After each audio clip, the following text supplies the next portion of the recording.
Okay.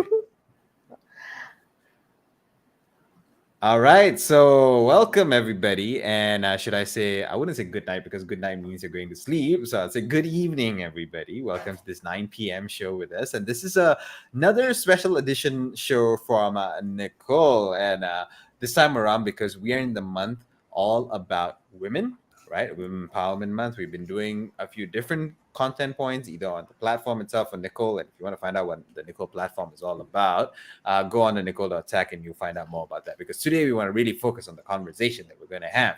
So we've been doing a lot of materials, a lot of content around women empowerment, women leadership.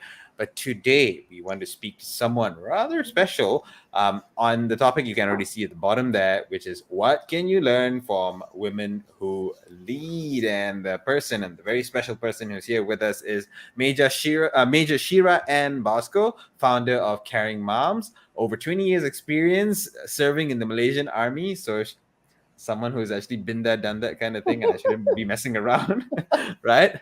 And she went through the ranks over those 20 years, and she's a major, right?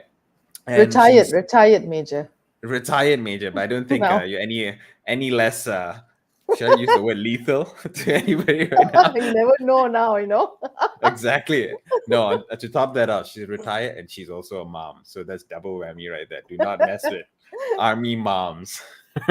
So there you go. So, but I think after that is what she went about doing and forming Caring Moms, right? Is she calls it her baby. And it's been something that has been an awesome experience for her. It's got a lot to do with a 10-year-old son. She's been actually very clear. Actually, this is really interesting. I'm actually going to start off immediately with this as a question because this really struck me, right? She's very clear that she's maintaining the organization not to be a charity group, but an impact driven entity that will greatly benefit women in making them self sufficient and successful. Uh, Shira, I'm going to ask you this question off the bat straight away. Like, Yeah, sure, why sure. are you why are you making that very very clear that it's not a charity but it's more towards the impact that it's going to drive for women and also how to make them a lot more self-sufficient and successful?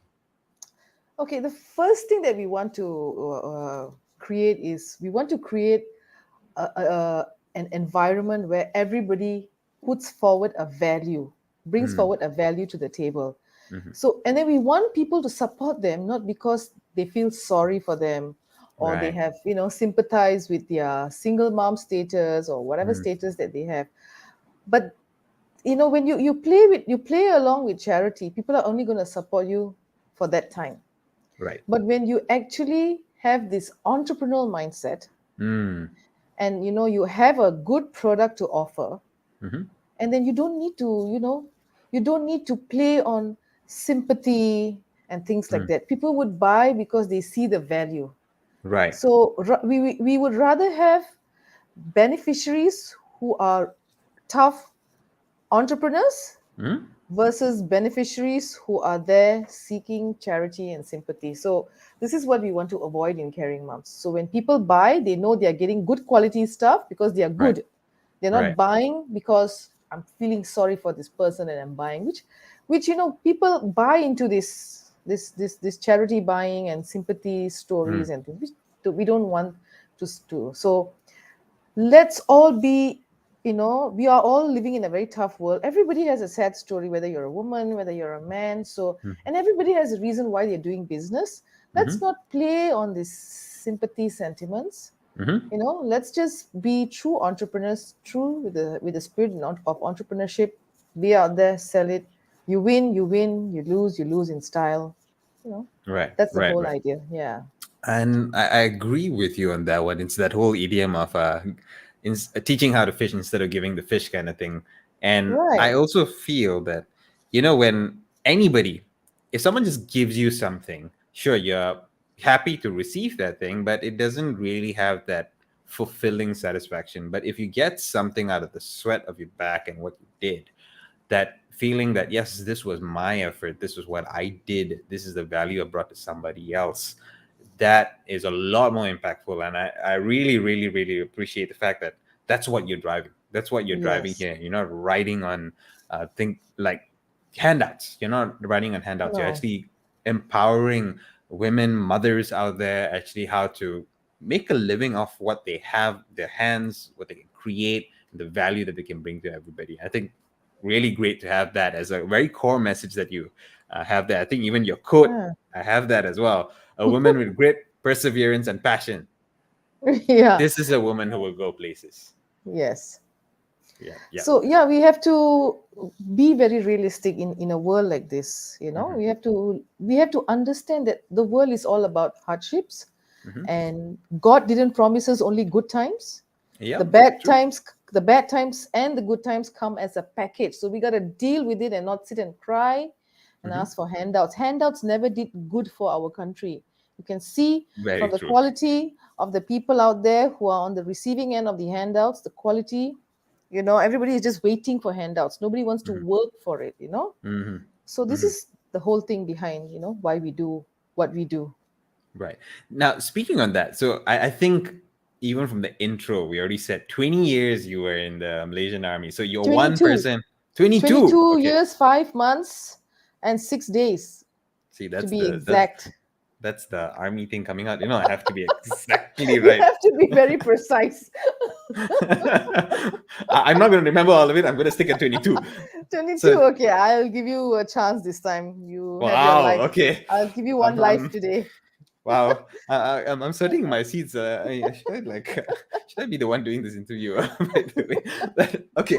So let's pick on that a little bit. It's you are no stranger to hard work. You're no stranger to working through all of it. So maybe what was the difference when you started off 22 years ago, and how many months and how many weeks and how many days ago, right? When Okay. you started off, right? How did you feel it was different when you started, and then as you started rising up the ladder, rising up the rank, and when you reached a leadership position, a major position in the your army life, what was the difference, and what did you feel was the difference as you moved along? So when we started off, you have this thing about, oh, I'm going to become a military officer and things like that. And the first thing they made us do is to wash the toilets, Right. to clean the grass, pull out the grass, and we were just doing all these, very coolie kind of work, and we were like just at the bottom of the food chain. That's what they call Mm, it. We're right at the bottom of the food chain. We have to request permission for everything. right. You want to go to the toilet, you need to request permission. You want to breathe, you need to Mhm. request permission. And the permission, there's the first time in my life I heard about something called your privilege and your right. Wow. Okay. Your So privilege and your right. Okay. So, Explain. what are my If you don't mind. privileges and what are my rights? Mm. So, going off on a weekend is your privilege. If you're privileged enough to get it, you will get it, an outing, even for Oh. 2 hours. Oh. Your rights is, your basic needs, which is your food. You got a bed to sleep Sleep on. in. Hmm. The very basic thing. These are your rights. Your training. Training is your right. Training is your welfare. Okay. Okay. So Right. I learned about what are privileges, and I finally realized I am not a privileged human being there. I have no privileges basically, because Okay. every privilege was denied in the beginning. Right. Like, there's no privilege for me, and I'm coming from the civilian, from a city girl, going Mm-hmm. into the army. Mm-hmm. So it was very tough, but as I rose up the ranks, I realized to first be a good leader, you must be a very good follower. Right. Okay. You have to be very obedient to the higher authority. You Mm-hmm. have to listen and absorb and do the work without questioning. Mm. Every order that comes, it has to be implemented without asking any question, however ridiculous the order is. Right. Okay, Okay. so we, Okay. we have to keep doing it. And as you rise up the rank, Mm-hmm. so you when you are up there, you would want your soldiers to be like that, like when you, Mm. because you have their best interest in mind. So when you give them an order, Mm-hmm. just do it without questioning. Mm-hmm. But when we rise up and when we deal with a bit more matured group of soldiers, we have to explain to them, Mm. you're doing this, this is the possible outcome of of why you are doing this. This is the Mm-hmm. outcome, Mm-hmm. possible outcomes. So Mm-hmm. everything, once people understand everything, and once you're up there as a leader, you get to see the entire picture and explain to them why they are doing it, and what are the possible outcomes if they do it. If they don't do it, then they would understand. Like Right. when we say, we deny your leave. Mm-hmm. So you give them a reason. You denied your leave because of this. Mm. So people nowadays want to hear the reason. It's not only this in the civilian world, in the Mm-hmm. military also, they want to know, excuse me, sir, may I know why I got denied? Can I find out reasons why? I Mm-hmm. mean, I can choose to answer, I can choose not to answer. So if Mm. you want to answer, you got to give a very. So then I understood that coming from the lowest rank and rising up and then seeing the way. But one thing I can tell you for sure, you want to be a good leader, you first have to be a very, very good follower. Mm. It means you should have got your hands dirty right from below. Mm-hmm. So then when you go up there, you can say, hey, come on, I've done that before. Don't try and cheat me. Right. This is not the way to wash the toilet. I've washed toilets before, things like that. Mm. Mm. Mm. Yeah. So that's basically the essence of it, lah. That's basically to go up there. You first you need to understand what's happening down there. But because you've been down there, Mm-hmm. you know, so that's why they don't promote us immediately. When you enter, they don't promote us immediately to a captain or to a major. Right. You start as a cadet, lah. They call it the golongan hina. Golongan Galang hina, Hina. Wow. Okay. the Wow. underprivileged. No, or Underprivileged. not even underprivileged. No privilege. No privilege. Um, I actually like that way you contextualized it. Because now being very truthful in this day and age, if you say to someone just follow blindly or just follow as mentioned to you, unfortunately we're in a generation which is never going to accept those kind of things anymore because of how we move forward. But I think the context of what you said that is very important. Like Mm-hmm. most don't understand why they need to start from the very beginning. And I think this is also an essence for anybody who's in a leadership position or coming into a new space as a leader as well. You got to also think of it as how can I start from the very beginning, because I need to know what is happening before I get there. If I were to be someone who's going to lead a bunch of people at some point in the future, if I don't even know what they're doing, how am I going to make the right decisions and give them the right orders or give them the right direction of what to do? Right. That's So why I yeah. that's why every employee in an organization must understand that one day they are going to take on leadership roles in that organization. Mm, That's why leadership training must start from the lowest level in the organization, because you really never know. mm, The clerk, I've met clerks who have become partners in a law firm. yeah, yeah. So things like that. So every employee should be exposed to and given a chance to rise lah, within the Mm, organization. But the mm, leadership training comes right from below. Some people, they just believe the top level or middle management go for leadership training. And mm, but if you ask me, right down to the lowest level of worker mm-hmm, should be exposed to leadership training so that they would understand, they would know. mm-hmm. It makes sense, right? Employee in Yep, an it is. organization will It is. definitely take on leadership roles in the future, Yep. Yep, right? definitely, Yeah. definitely. And as you Yeah. said that, there's this interesting graph that comes to mind when they talk about someone who starts early in their life, Mhm. in their career, an executive staff. They have this graph that shows that a majority of what they apply themselves to is very functional, it's very technical. But as you rise and rise and rise and rise in your role, you start becoming a lot more conceptual, a lot more strategic. Now, there's something I like to always mention to people whenever I talk to them about this particular graph is Mhm. sure, what you apply changes as you move up the rank, but look at the graph upside down as well. What you need to understand also switches. So, if you are a leader who is supposed to be strategic and conceptual, you also need to understand the other side of it. You need to understand the technical and the functional side of things as well. Else, you're not going to be an effective leader. You're not going to be able to inspire the others by understanding what they're doing and what they have to do, and sometimes also knowing what to do at the right time. That whole thing that you mentioned about when you join as a cadet, or golongan hina as you call it, right? And you have to do those things, those grunt work kind of thing. I liken that to when you're in an organization, when you're doing a particular role. There's a lot of grind and grunt work that you got to do, but there's a reason to it as well. You Yeah. really, like, exactly like you said, right? You'll really understand the ins and out how to exactly do that thing. Yeah, and you And by the understand time, the feelings of the people down there because you've exactly, been there. yeah, That's why you need this empathy. yes, So you say, come on, you don't make this person work so many hours because hmm, you've done the job and you can't do this much hours. If hmm, you can't do this much hours, don't expect others to be doing this much hours. So so it's very important, hmm, this whole thing in the army, especially, you know rising hmm. from the golongan hina to the golongan dewa. Right. Golongan Dewa. So is that what they call it? Golongan Dewa? I'm just making things up, man. Spice up the night. Yeah, I got a All question right. here. Yeah, there's this question here from Nadira. Hey, Nadira, I hope you're doing good. Someone we know from Indonesia. So, Nadira, hi, Major Shira. What kept you motivated to stay in the army for 22 plus years, especially it being a very male dominated sector? What are some of the biggest personal challenges that you managed to overcome? Great that you asked that question, Aria, because actually that was going to be my follow up question to Shira as well.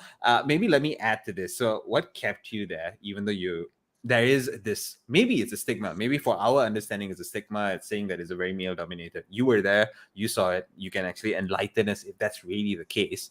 And what were your challenges, especially when you were trying to navigate through different individuals that you had to work with, deal with, different superiors, different CEOs that you had to kind of work through? What was your experience like? And to answer Nadira's question plus that follow up that I asked. Okay, thanks, Nadira, for this question. I get this question a lot. Civilians love this question, especially using that word male dominated industry. Now, the funny thing is, I've never looked at it as a male dominated industry. Like I never called it male dominated industry because when we joined, there were only two categories of people that exist in the armed forces. There's only two categories of people. There are the officers and there are the lower ranks. So I went in as an officer. So I looked at myself as an officer. There were officer training and there were lower rank training. So I went for officer training. And during the officer training, there's no female officer training, there's no male officer training. So I never really saw myself as, any lesser than a guy. In training together with men, okay, not all men are fit as well, like physically. Maybe Mm-hmm. they are a little bit more physically fit, but women are more here, emotionally stronger. We can stay a long time in the jungle because mentally we are strong, Mm-hmm. because guys physically, maybe after 2 3 days or 4 days 5 days, there's a lot of issues. If I tell you this, I hope the StreamYard doesn't ban me because they don't take care of their internal organs properly. It's not easy for a man to walk the jungle for many, many, many days. That Mm. their things would malachate down there. Like for Right. us, we prepare ourselves because we know we are probably going to be lagging the whole team. So we take extra care and then we are mentally strong. We are Mm. ready for it. So we never really looked at it as first question I want to answer. I never really looked at it as a male dominated. Yeah, I was the minority, but I always felt like an officer, Mm-hmm. which means I could put a soldier on charge, Mm-hmm. which means I was commissioned by the Agong, Mm. which means if the enemy fires a bullet, the bullet is not going to look for a male or for a female. I Mm. will be equally open to take the first bullet for the country, whether you're a Mm. male or a female. So it Mm. never really dawned upon me that I was in a male dominated, and I never really felt less of a woman. Or, I never, and the guys were so protective over their women. Mm. In fact, we are all like, this camaraderie that exists, makes us all this family, this brother officer thing. So never really felt dominated by anyone. Mm. There's no domination. Right. Domination, like, okay, what kept you motivated? I think, initially when I joined, I cried. Like felt like I cheated. Like why I felt cheated. Like what did I get myself into? But as Mm. time went by, the people itself, it feels like I am part of this family, which you don't, Mm. until today I don't get that feeling of being part of a family. Mm. Because the CEO not only takes care of you, it takes care of your children, it takes care of your Mm. parents, it takes Mm. care of even if you're not there, there's somebody to drive your family to the hospital. So this very family centric organization that I belong to really made me feel, I love staying in the camp. It's so Mm. safe. You can don't even need to lock your house. You Mm. know, I think all these really, in fact, if not for caring moms, I would be still serving the armed forces till Right. today. And if you ask me right now if I had to go back or if I want to go back into the army, I would say yes in a heartbeat. It's a Mm. beautiful organization with beautiful people, and Mm. it's easy to get the job done because everything is an instruction, and every answer I would get is yes, ma'am. Like there's no question. So easy to get. So what kept me motivated is the whole lifestyle that Mm. changed me from a civilian to a military personnel, and I adapted very well, especially because I joined when I was 17. What So made you join actually in the first place? Because there's a question here from Ealing, and that's burning in my head right now. What made you join in the first place? what made you join? So I was an armed forces scholar. Okay, Uh-huh. Okay. I applied. I applied after my SPM results. Mm-hmm. Surprisingly, I got it when I went to Kuantan for the interview. There were like 600 of us. Mm-hmm. I went through all the tests and I passed all the tests, the EQ, the physical test, the health test, every test. Mm-hmm. Out of 600, 180 people were selected. So I joined, I got a degree in one hand, and I had a 10-year contract. Means I had a job. When I finished, I had a job waiting for me. Mm. You know, out of the 10-year, I extended to 22 years. I extended, to Mm. become not only a contract, but become a. So I'm an armed forces scholar Mm-hmm. who, I got my degree with the armed forces. I got my training with the armed forces. In fact, I even had an allowance during my cadet training, which Mm. was really good for a cadet. You get $800, 800 ringgit a Mm. month. It's really Mm. rich. We are rich, rich cadets. So And that's 22 years ago, 800 means a lot. And now it's yeah, yeah. different. Yeah. So what made me join in the first place is I really wanted to get a degree, and I really Mhm. didn't mind even if I had to join the army at that time. Right. Even it wasn't easy for me or for us. Some of us, we are not privileged to go into university after SPM. We have to go Yeah. for STPM. Mm-hmm. So I joined after my SPM to university technology, and it was government. It was the armed forces scholarship that it gave me the opportunity to get my degree. So Right. I got my degree, I got the job, I got the training, and it Mm-hmm. has made me, be who I am today. All right. Umesh, hold on a bit. I'm going to come to your question in a bit. I actually want to follow up on this trainer conversation that we're having. So let's get Yeah. back to Umesh's question in a bit. But Shira, so here's where I want to jump off to something you Okay. mentioned. I caught it, but Mm-hmm. I don't know if you meant it in that manner. You said that if it's not for caring moms, you would still be in the armed forces. Yeah. So what happened there? Like, how did that story of caring moms start that actually made you? Because the way you're talking about your experience in the armed forces was, given the chance, you just never would have left. I've You, never would have left. yeah. So So, what made you actually move from there to caring moms? so when Caring Mom started in 2016, it really grew to, it was such a viral Mm-hmm. on social media, and I realized there was a lot of people positively impacted by Caring Moms. Mm-hmm. And it came to a point where it was getting overwhelming for me to Mm-hmm. manage my work and to Mm-hmm. manage Caring Moms. Right. Okay. Right. So the decision point came, and I told myself one day, if I stay in the armed forces and move up the ranks, I would Mm-hmm. benefit alone for myself. Mm-hmm. But if I leave, Mm-hmm. and if I stay, it means I would have to drop Caring Moms.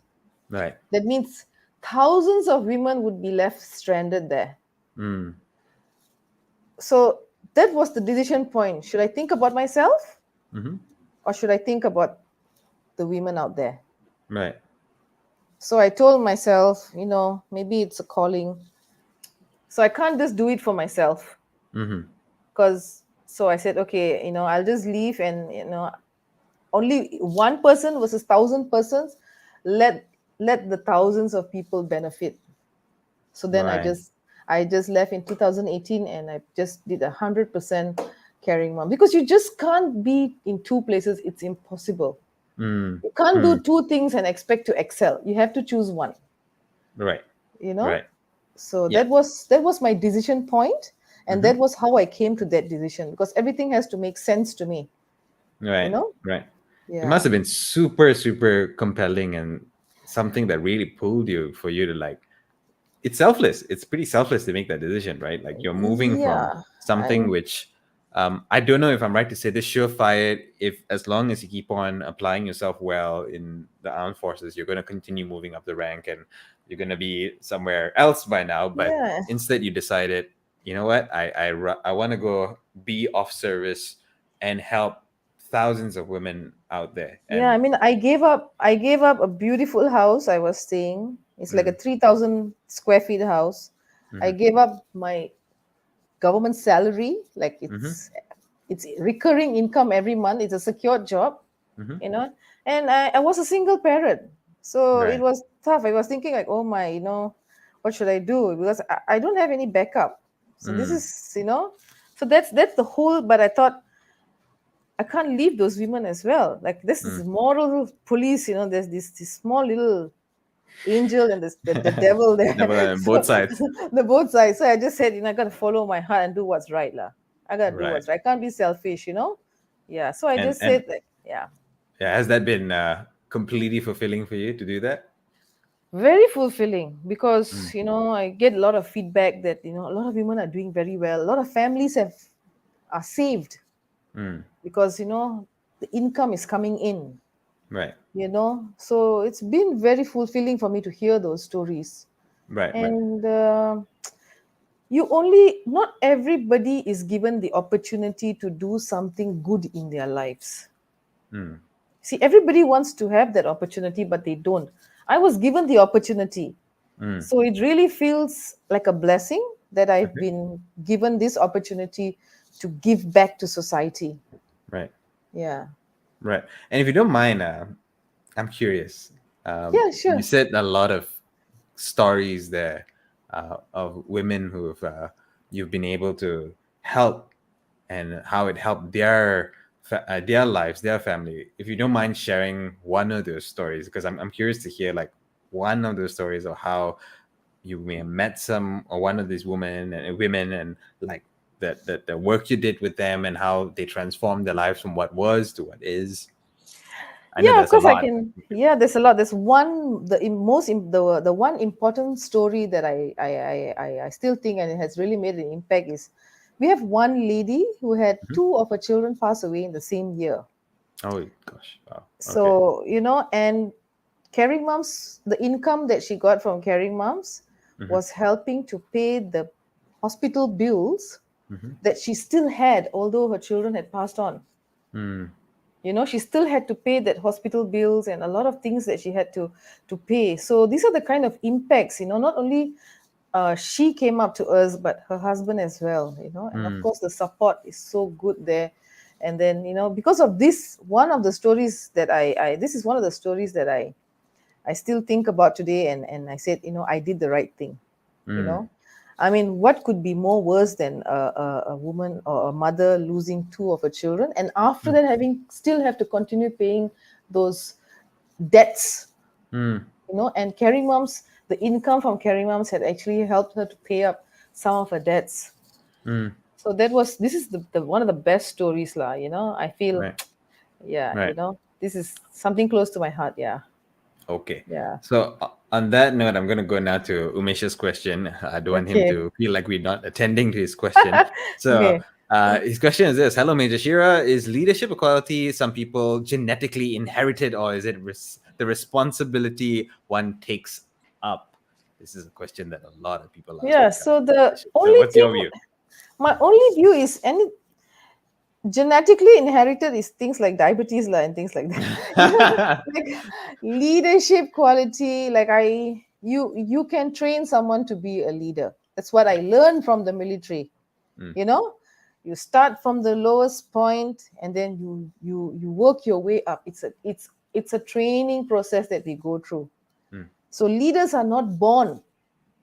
Leaders are bred. You can breed mm, them, you can train them, you can churn them out, like what Leaderonomics is doing, mm, creating more leaders and things like that.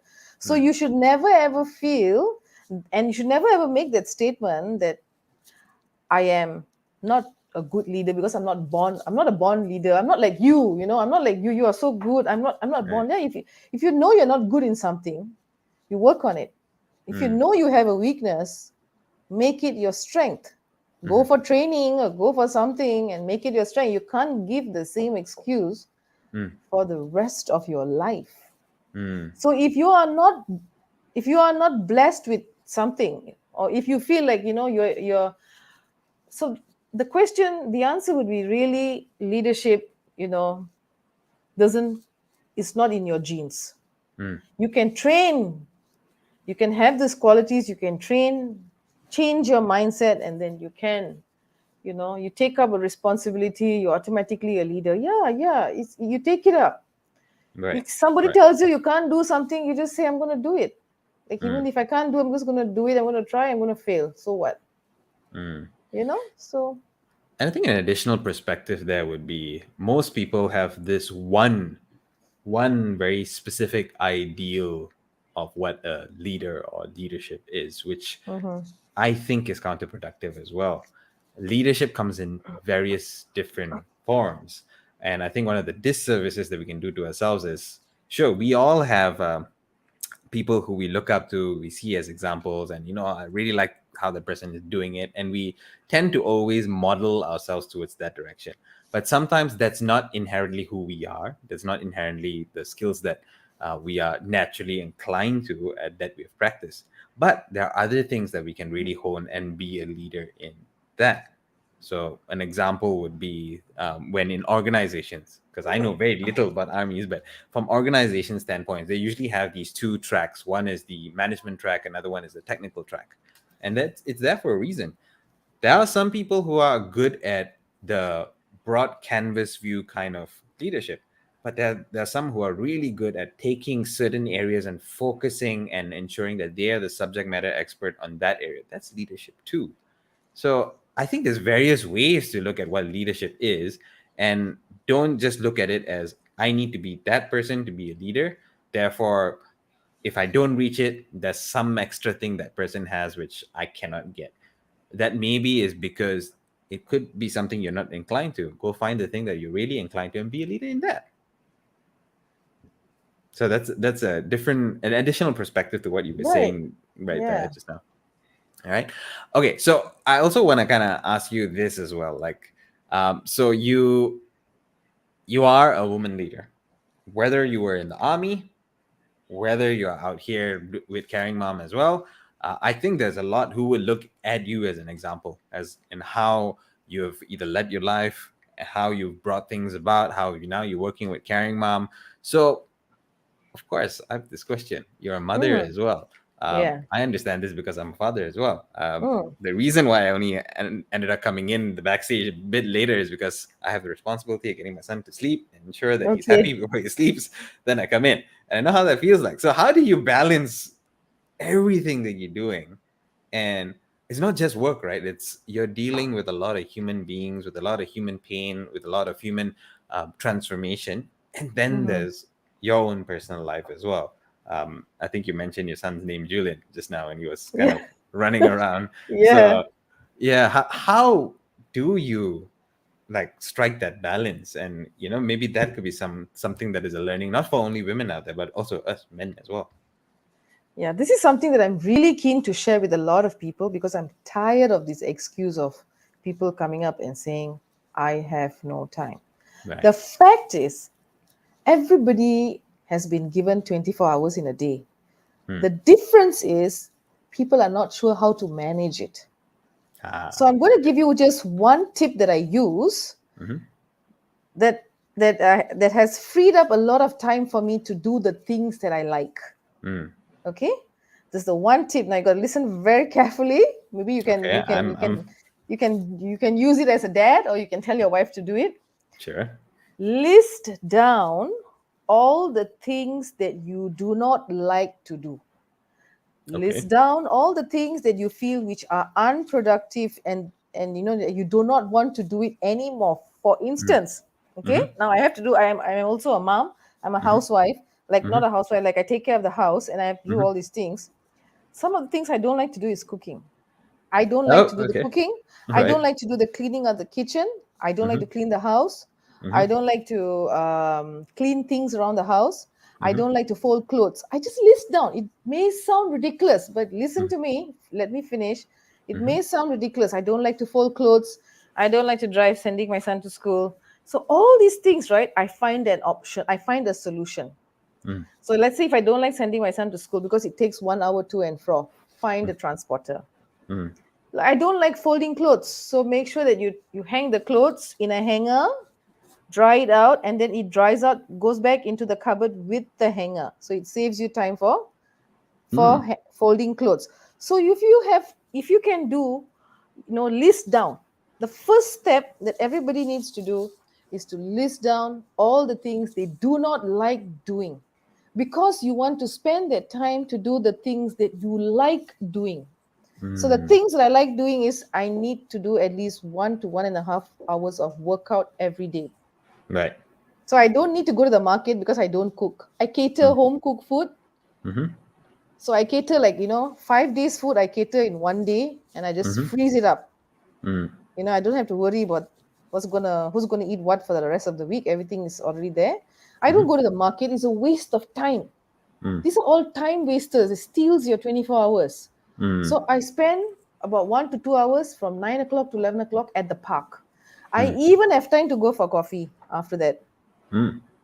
And then I still got time to do my house chores, and still got time to do my work, Mm-hmm. and still got time for my, family and things like that. So the thing is, these are the things people are not doing because they get involved in all these unproductive things that they do throughout the day. Mm-hmm. You see? And they don't spend the time for the things that matter, which is their health, Right. or, maybe spending time having coffee with someone. It matters more than going to the market, like for me, Mm-hmm. building relationships like that. So it is all about that. So if you can try doing this today, list down, you will see that there are like 10 to 15 things that you really don't like to do every day. Once you outsource or find a solution to this, you will have a lot of time to do your work life balance, because that's what it's all about. I'm 45. I Mm-hmm. probably got another 20 more years or 25 more years to live. I'm not going to be doing the same thing and getting stuck in a rut. Mm-hmm. Like, I want to meet people. I want to be out there. The pandemic has taught us that life is too short. So so this is what I feel that people are not doing. They're doing so much of unproductive things. Right. Right. Yeah. Um, there's something else I want to kind of ask you as well. This is Hmm. more of like a different perspective kind of thing, because I think a lot of people also spend many or in their minds a lot more hours working, Mm. right? And then after that, they kind of complain that, or they say that, look, I don't have time to do anything else. So this is a person who could be working from morning all the way into the night and then say like, okay, there's no time to do anything. Um, like my perspective of that is there's a reason why you're still working, right? And there's a reason why you probably want to work. You may not be happy with the exact work you're doing, but there's a nature of yours which makes you or drives you to do that. And you got to come to terms with that, that maybe you're one of those kind of people who actually likes working and therefore enjoy that process. And then think about when can you have some times to do your own thing and energize yourself. So that's Right. my point of view. What do you think about that? So find what you like to do. Like I said, list Mm, the things that you don't like to do. Some people love cooking. mm, Some people love working, spending time in the office. So if it's something that you like, you got to spend more time. So that, if that is your work life balance, because what is work life balance anyway? You know, mm, mm. like, you have a good time in the office, that's work life balance. People like escape Yeah. is people escape home to be in the office because it's much more chilled out being in the office with happening colleagues and things like that. If that's your work life balance, then do it. Mm, I mean, at the end of the day, right, whatever makes you happy, that is your work life balance. mm, Some people can't do the workout that I do because they look at me like, how does this woman do this beast workout? It's like not work life balance for them.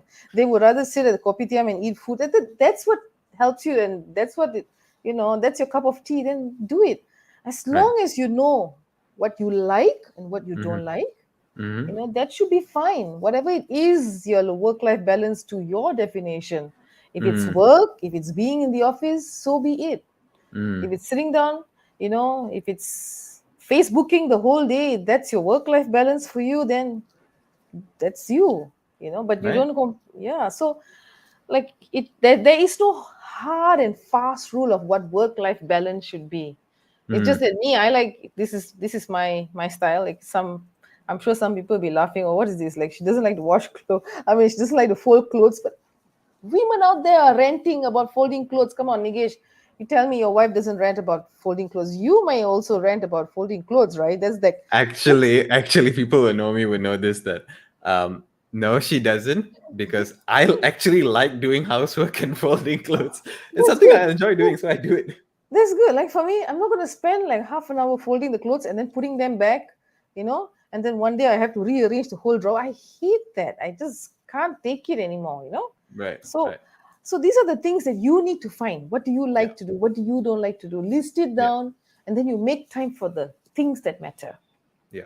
I So think it this could be goes work. also. Yeah, Yeah. yeah, and this I think this goes into what we discussed previously as well when we talked about that leadership thing. Don't only look at it from one particular way and don't try to replicate somebody else's life. It is you, your own life, and you need to decide. And you exactly said it really right. Each Mm. individual have things that they really don't like, and they have things that they really like. So they need to be honest with themselves what that is and use that rather Not than only honest, but they need to know yeah, what I like, what I don't. Many people they don't know. They don't know yeah. what they don't. They don't know what they. And that is to those listening out there, that could be a little shocking to you, but that is the truth. A lot of us actually do not know what we really like and dislike because we never think about it this way. We never asked that question in the first place, did we? So Yes. yeah. Okay, so I'm getting a time cue already, so I'm going to move on and try to ask you some other questions here that I have. You mentioned something about you really like building relationships.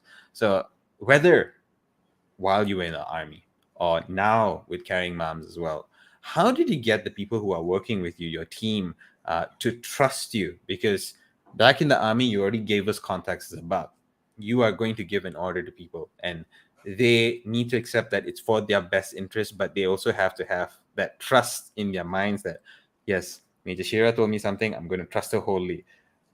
Now here you're helping women out there through caring moms. They need to trust that you are going to be able to help. So how did you build that trust in the team and the people around you, and to let them understand that you're making the decisions for their best interest? Okay. So, firstly, there's a saying that goes, "Trust is earned." Hmm, You need to earn that trust. You cannot demand trust, and you cannot demand respect. hmm, Trust and respect are things you need to earn, and hmm, it takes a lot of time. hmm, Now, you need to be very genuine in your vocation, in your hmm, work. hmm, People can see that. People can see if you are genuine, or people can see if you're faking it. hmm, You need to take a genuine concern about the people's well-being and welfare hmm, first. I know there's a lot of terms, leadership with compassion. I wouldn't know what all the terms mean, but hmm, for me, it's the genuine concern about the well-being, about the welfare of people that hmm. we are with, not only the people but their families as well. Right. So that has been ingrained with us being an ex-military personnel. We don't Hmm, only take care of the soldier. hmm, We love our soldier. They say if you love your soldier, they will die for you. hmm, So in the same manner, we take care of our women in caring moms. Like we would do welfare visits. If somebody delivers a child, we would go to the hospital and visit them with some small gift. hmm, We would go, so, some of them we go visit their homes and see their living conditions, whether they hmm, got lights in the house, what hmm, sort of TV are they, how are the children living. So when people see that you are actually genuinely concerned about their welfare and their well-being, why wouldn't they not trust you in everything that you tell them or everything that you say? hmm, Why? Because you do not have any bad intentions. Your hmm, intentions are very clear, are very good, are very noble. hmm, So why wouldn't people want to trust you? So far everybody comes to me and I said, this is what you need to do. they blindly trust what I tell them to do because they know that I am looking out for their well-being and for their welfare. Sometimes I need to explain to them, do you know why I'm doing this for you? It's because of this. So they understand, she's only thinking about me. She's thinking about my business. She's thinking about my revenue. She's thinking about my customers. She's thinking about how I'm going to increase my sales. She's only doing that. So they trust you. They trust you. Whatever I tell them, they just do it. Like it's so easy for me with caring moms because you already have that track record of of being a very concerned leader. Concerned not only about it's not a superficial game here, Nigesh. Right, right. There's a lot of depth, Yeah. and even in the army, they don't call us leaders. Give us ranks. They give us major. They give us this that.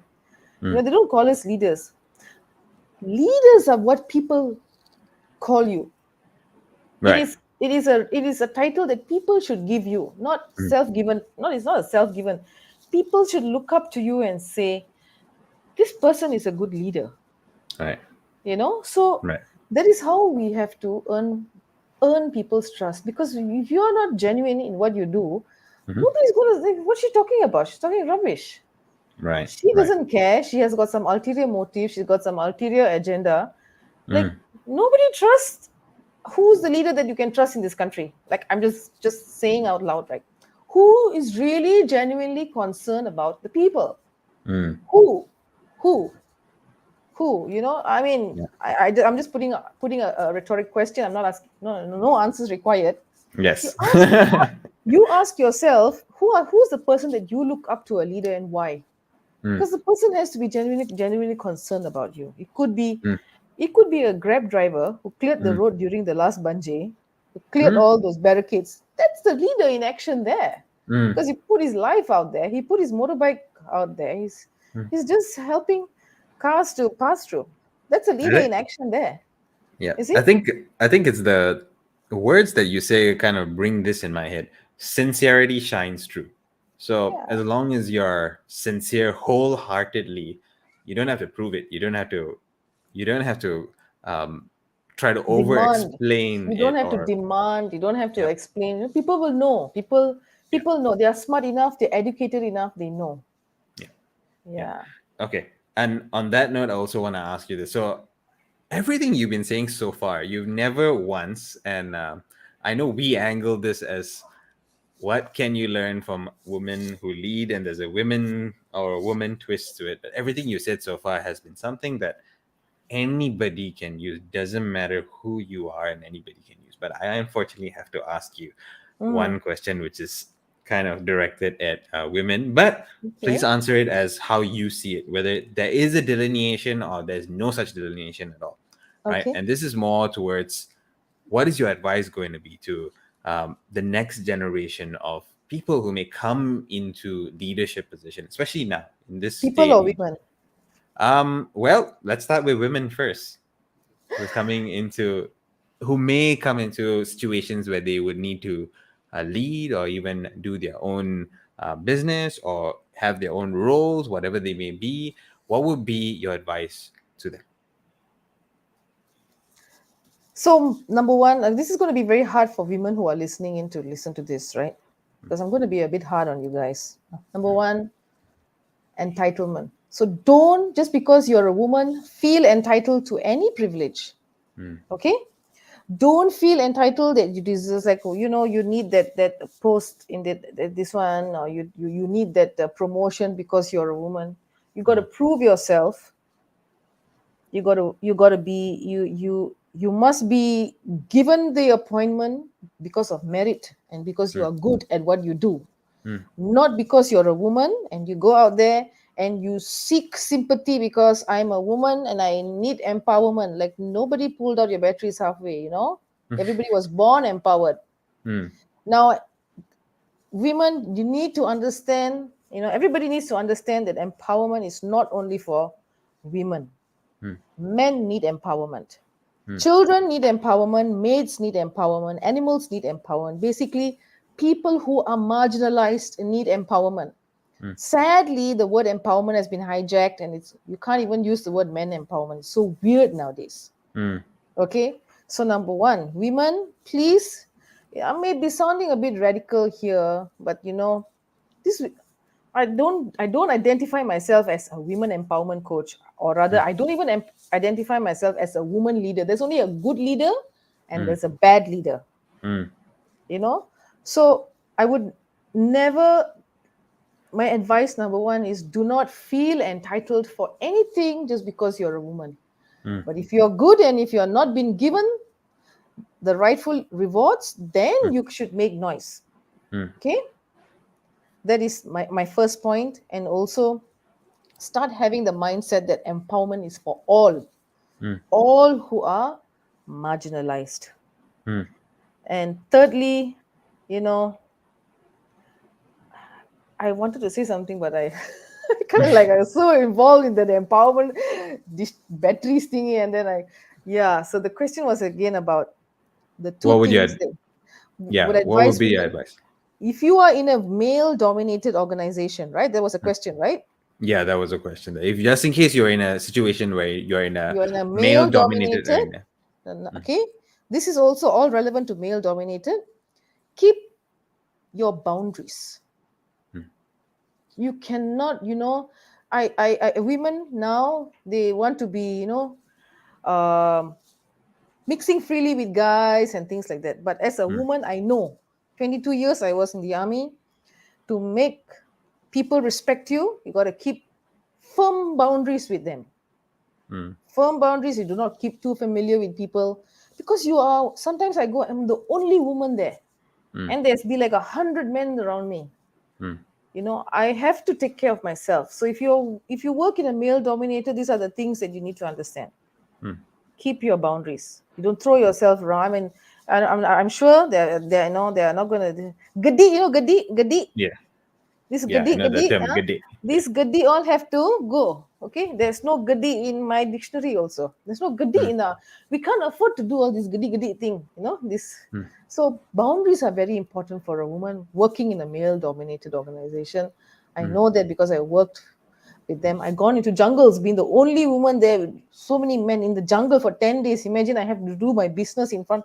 I have to trust them and say I'm going to go there and do my business. You wait there for me, kind of thing. So they don't take advantage of you because they know that you mean business. mm. While doing my business, I mean business. So these are the Good two pun. things lah. Good pun. These are the two things lah that women should know, Mm, about being in a male dominated. Do not feel entitled for privileges, mm-hmm. and of course, keep your boundaries very Right. clear boundaries Right. when you mix around. Yeah. All right. All right. I've got one last question here to kind of cap things off.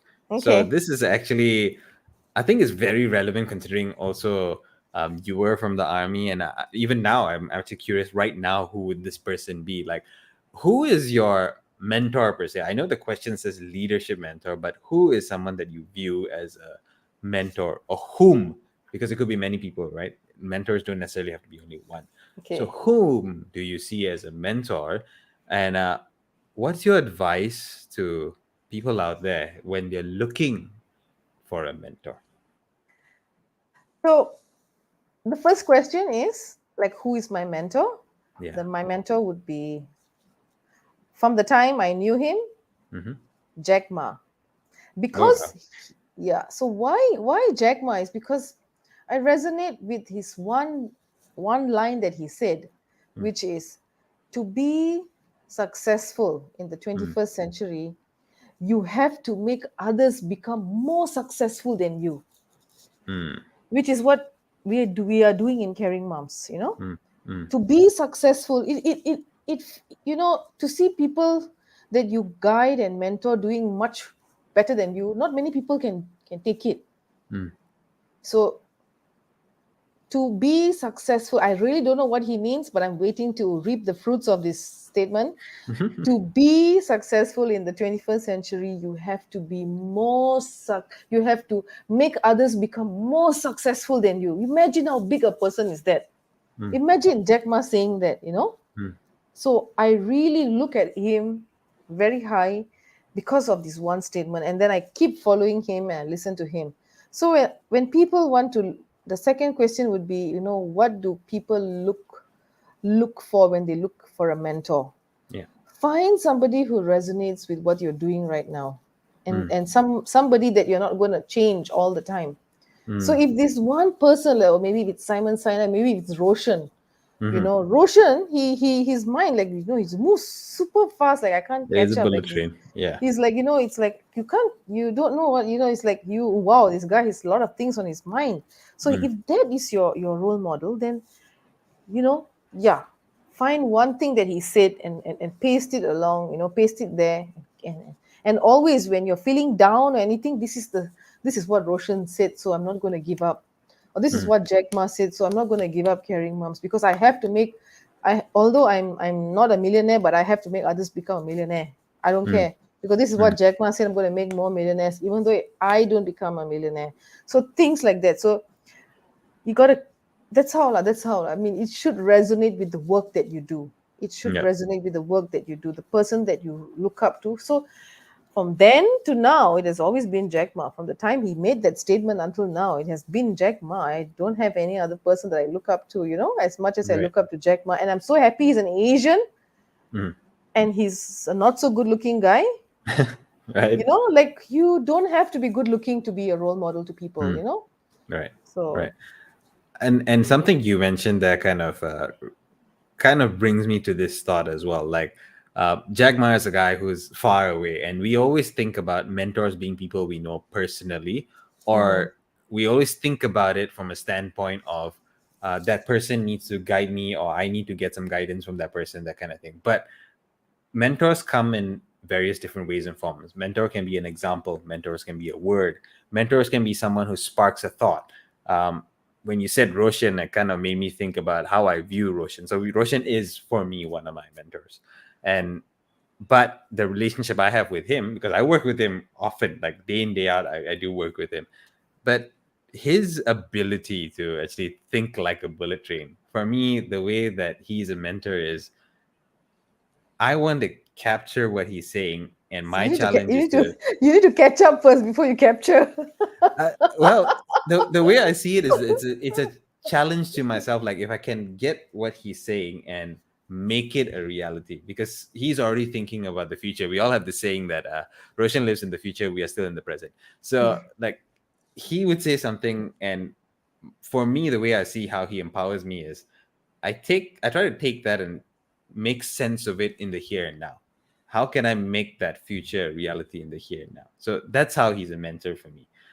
There's someone else who's a mentor for me, who I view it as that relationship, that ability for me to speak very openly to him and go back and forth, even whenever we are disagreeing very heavily on something, we still always find a way. So that's a different mentoring relationship. And then there can be the ones that, like you mentioned, it could be examples out there who resonate with you. So I think everything you said here today has been a great conversation point, and I actually like the fact that you also didn't just skew it towards just women alone, just men alone. It's actually something that No. anybody can use, and it's logical. That's the one thing I wanted to say. Right? It's like very logical things that you said during our Yeah. conversation as well. So, Shira, just maybe as a last note to everybody, if there's a important message you'd like to leave for anyone who is listening in right now, who's watching us right now, what would that be? So especially because it's all in conjunction, with this Women's Day. Mm-hmm. So I have this strong inclination to tell women that empowerment is for all. Empowerment is for the marginalized, because everybody was born equally empowered. You need to put that in your head. Like, you need to understand that this is a fair, and it's okay to empower your fellow male colleagues as well. They need empowerment. They are not going to see any lawyers out there, they'll tell you how many men are being marginalized out there. Mm. So change this mindset of women empowerment. I hope next year it will not be so weird for me to use the word men empowerment. I'm Mm. empowering my male colleagues. I want to empower next year. For Women's Day, I want to empower the men in the organization. How's that?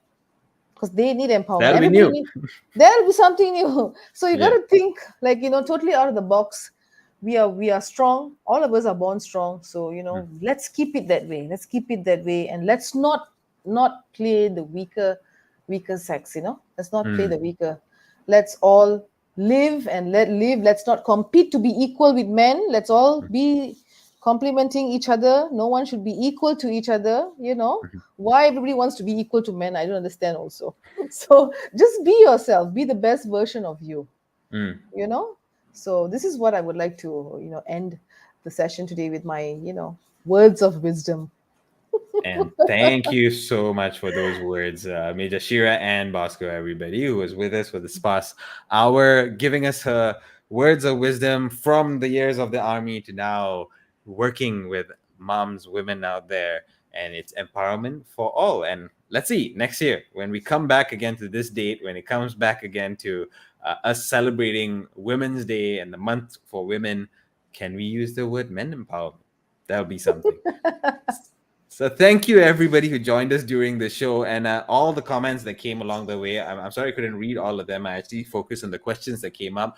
Thank you. Actually, it was really good to see all your comments coming up. The last one here from Jasmine Young. Hi, Shira. Thank you, Hi. Jasmine, for joining us during this conversation. And also, of course, major thanks to you, Major Shira, for actually spending your time this 1 hour with everybody here up to 10 p.m. So I think on that note, this has been one of those special sessions or special shows from Nicole. And again, this is not just a plug, but this is for everybody. I mean, it is something as I am part of the team for Nicole. I am there together with them. I do have a vision of what we want this to be. We want this to be something that brings in new age learning, blends in knowledge learning, and gives everybody the opportunity to be a better version of themselves each and every day. So that is what we're living on. That's what we're trying to bring out to everybody. So if you want to find out more about what Nicole's about, go on to nicole.tech. You can get in contact with us, and we love to have a conversation with you. So same way we have a conversation with Major Shira here. Everybody, thank you so much. This is Nigesh and also Major Shira with me. We're signing off. Have a good evening and have a good rest before Friday and a wonderful weekend. Thank you, everybody. Thanks.